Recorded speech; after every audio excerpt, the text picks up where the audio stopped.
eu tenho uma novidade para contar. Eu tô grávida do meu segundo filho ou filha, ainda não sei. E eu quero compartilhar nesse vídeo aqui, no bate-papo de amigas, como tem sido esses dias e como tem sido essa segunda gestação e de como eu cheguei também nessa decisão, né? Que foi, dando já um spoiler, uma antecipação aqui, foi muito mais tranquilo de decidir do que do primeiro filho, né? O meu primeiro filho, eu passei por mais um processo maior de decisão, de mais, enfim, ponderar mesmo se eu iria assumir o meu desejo de ser mãe. Eu sempre tive esse desejo de ser mãe, mas muito pragmática, eu pensava e decidi se eu ia bancar o meu desejo ou se eu ia simplesmente entender que era um desejo que eu não concretizei. Mas eu decidi, então, assumir o meu desejo de ser mãe, né? No momento que eu decidi, eu não sabia se eu teria um filho ou mais. E aí, quando eu engravidei, aquilo, pela primeira vez, né, foi tão especial e fez tanto sentido pra mim que eu logo falei pro Rafa, meu marido, né? O Mateu, meu filho, ele nasceu em abril de 2024. Então agora ele tá quase fechando, quase fazendo, né, 2 anos. Eu tô gravando agora final de março e ele faz 2 aninhos em 16 de abril, justamente no mesmo dia do pai dele. Fazem aniversário juntos, 2 arianos. E eu falei pro Rafa que se tudo desse certo, né, meu desejo era já engravidar em dezembro de 2024 mesmo. Então o Mateu teria alguns meses ali, né? Mas aí não tive coragem. Eu não me sentia pronta para engravidar de novo. E também eu senti no início ali bastante. Eu me envolvi muito com a maternidade, né? Uma questão de como eu vivo a minha maternidade, então eu me envolvo muito, eu tirei uma boa parte do meu trabalho, da minha vida, não tirei totalmente o trabalho da minha vida, né? Tanto que tô aqui, mas eu ajustei muito o trabalho para que eu conseguisse, de fato, priorizar e de uma forma muito generosa a maternidade, né? Porque eu acho que tem uma diferença em quando a gente prioriza e o quanto a gente tem uma dedicação de tempo e de horas e de trabalho braçal mesmo, né? Então eu decidi, pude também, né? Por questões do meu contexto, de privilégios meus e da forma também que eu desenhei o meu trabalho, né? Pude fazer dessa forma com o meu primeiro filho e eu não conseguia ver um espaço. Eu queria muito esse segundo filho, mas eu não conseguia ver um espaço. E aí eu deixei, o tempo correu, eu amamentava também, o Mateu, amamentei ele até quase 1 ano e 10 meses. E aí só parei de amamentar ele porque eu já estava com essa expectativa de engravidar.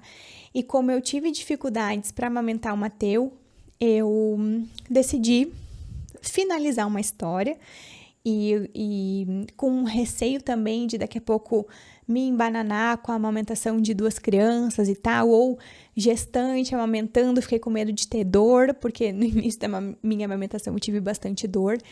E aí também precisei viver isso, eu sentia que eu tive essa diferença entre uma gestação e outra, não só de avaliar se eu teria esse segundo filho, né, se a gente teria esse segundo filho, mas também porque eu queria levar a amamentação do Mateu por algum tempo mais, e foi o que eu fiz.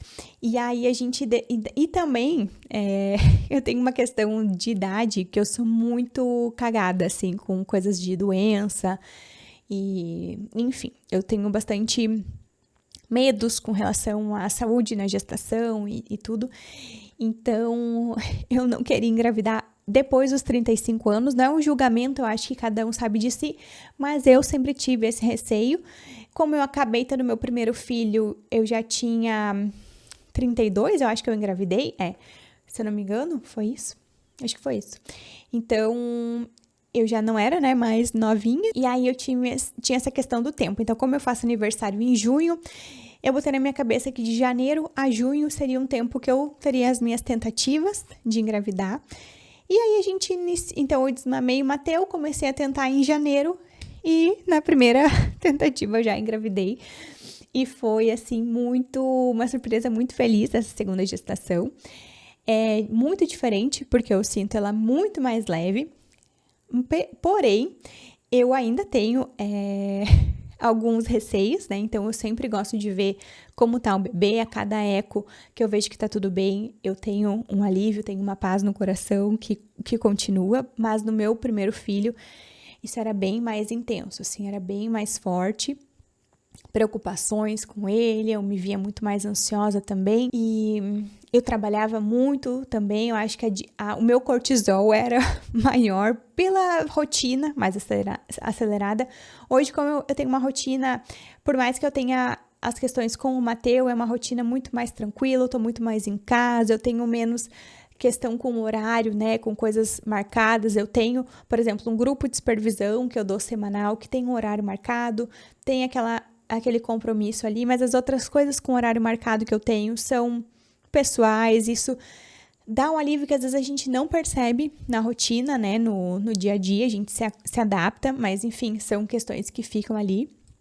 E hoje as minhas questões de trabalho eu consigo me organizar e fazer, e se eu não consigo fazer num dia, eu faço no outro, não é nada assim demais. Então, contando como eu tô agora, né? Então, eu tô quase fechando 12 semanas, eu tô gravando esse vídeo na terça, eu fecho 12 semanas na quinta-feira. Eu tenho ficado bastante enjoada, então eu fico enjoada basicamente sempre.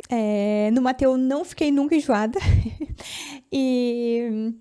E é incrível como é uma história e a outra história, né? Então, nessa gestação, eu cheguei até a vomitar uma vez, que eu não comi o suficiente, que eu deveria comer espaçado ali, porque eu cuido para comer pelo menos de 2 em 2 horas.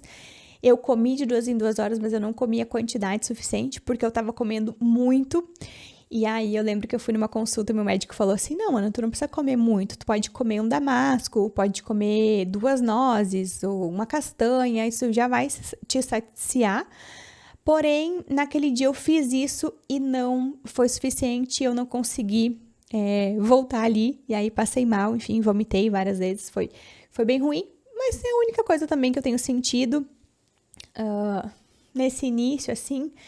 Tenho tido um pouco mais de cansaço, mas não é nada demais. Tenho dormido super bem e sentindo um soninho bem bom assim no final do dia. Eu tiro um cochilinho ali quando eu vou colocar o Mateu pra dormir. Então eu durmo geralmente uma meia horinha, eu boto ali pra dormir. E aí já dou uma descansada também. Depois, enfim, levanto, janto ou assisto alguma série, ou faço alguma coisa assim pra vida. Depois durmo ali as horas normais. E é isso, tem sido muito tranquilo até agora, muito divertido também. Uma coisa que eu queria compartilhar é que o Matheus soube que eu tava grávida antes de mim. Eu já, claro, sabia que eu poderia estar, mas assim, não tinha nenhuma confirmação. E foi muito legal que teve um dia que ele tem a mesinha dele na cozinha, que ele senta, né, que ele consegue entrar e sair. Todas as vezes que ele tá com fome, ele senta lá e fala, quero comida ou quero panqueca. Ele já sabe até o que ele quer comer. E aí ele sentou lá e ele falou, água do Mateu e a água da Mateia. Então, ele tá chamando a Mateia. Esses dias ele falou que era o quarto do Mateu e o quarto da Mateia. Então, a gente tem uma expectativa de que seja menina em função dessa intuição dele, mas vamos ver, né? Logo mais vem o resultado do exame que eu fiz para identificar, né, algumas questões de saúde. Aí também já vejo o sexo, mas estamos muito felizes de ver nossa família aumentar. E é isso, pessoal. Queria compartilhar com vocês aqui. E essa segunda gestação, eu sinto que ela me deixa, assim, ainda mais segura como mãe. Me ajudou também a eu me apropriar muito mais do que eu quero e para onde eu quero ir, e no sentido profissional também, e de coisas que eu não quero, que não fazem sentido, pelo menos nesse momento. E acho que é isso. Se tiverem alguma dúvida ou quiserem conversar sobre alguma coisa aí, a gente pode seguir nos comentários. Mas muito obrigada por ter assistido esse vídeo diferente e até o próximo.